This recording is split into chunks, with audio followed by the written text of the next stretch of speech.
In today's video, I'm going to teach you how to set up Stripe Invoicing. To get started, log into your Stripe dashboard. This is the main area where you manage payments, customers, and billing. So once you're signed in, you'll be able to access everything you need for creating and sending invoices. After you're inside the dashboard, look to the left-hand sidebar and click on Invoices. This section is where Stripe keeps all of your invoice activity, including drafts, sent invoices, and paid records. If you're planning to bill clients or customers regularly, this is an important area to get familiar with. Next, click Create Invoice.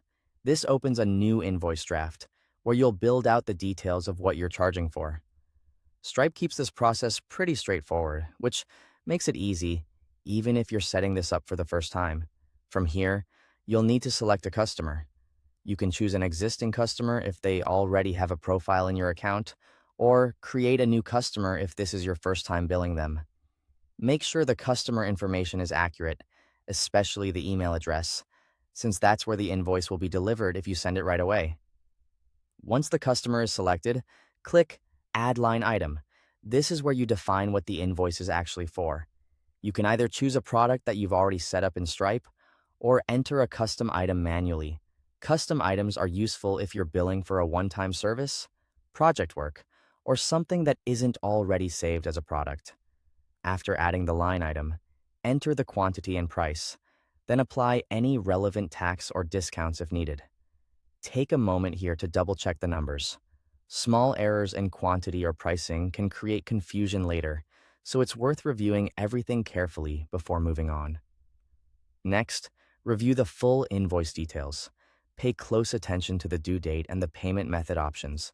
The due date tells your customer when payment is expected, and the payment method settings determine how they can pay. Choosing the right options here can help make the payment process smoother and faster. Before sending anything, click Preview. This lets you see the invoice the way your customer will see it, which is helpful for spotting formatting issues, pricing mistakes, or missing details before it goes out. When everything looks correct, click Send Invoice if you're ready to email it to your customer right away. If you'd prefer to send it later, click Finalize instead. Finalizing saves the invoice in a ready-to-send state without emailing it immediately. That's how to set up Stripe Invoicing. Thanks for watching.